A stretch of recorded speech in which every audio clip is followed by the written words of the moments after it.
sharing an autism diagnosis is a big deal, especially if, like me, you were diagnosed late in life.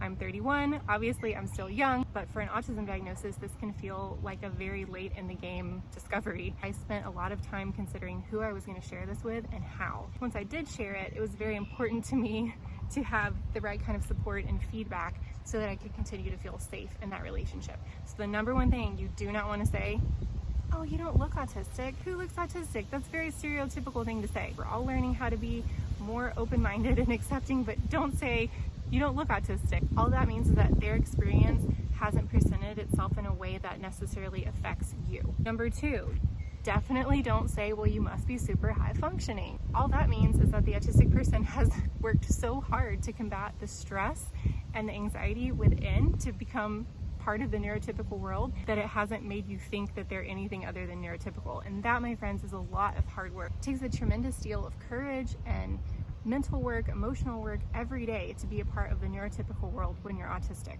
So definitely don't say you must be high functioning. All that means is that how their autism presents makes it more comfortable for you. Number three, definitely don't say that since it's so late in the game, it must not be that big of a deal. Actually, it is, and probably the opposite is true. I know for me, I spent 30 years trying to figure out what was going on in my brain, and it was a very exhaustive and very anxiety-inducing process that involved a lot of medical health professionals, a lot of testing, a lot of feeling alone.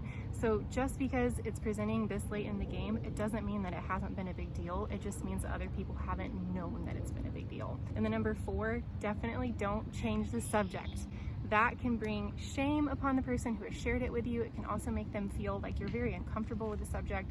Even if you are, changing the subject is not the best route to go. Ask questions, see if there's any resources that they can share that might be helpful for you to understand more, but changing the subject can make them feel worse than they did in the first place. So stay a part of the conversation by asking questions, asking more about how the experience has been for the person sharing this diagnosis with you, and then check out my other video for 4 things you actually should say to someone after they share a mental health diagnosis with you. And let me know in the comments if you yourself have shared or received a diagnosis with someone and what went well or what went not so well. Be sure to subscribe so I can keep making videos for you. Everybody stay weird. Neurodiversity is awesome. It's a great thing to be unique, and I hope that you will take time to get to know and love your own unique brain. All right, I'll see y'all in the next video. Bye.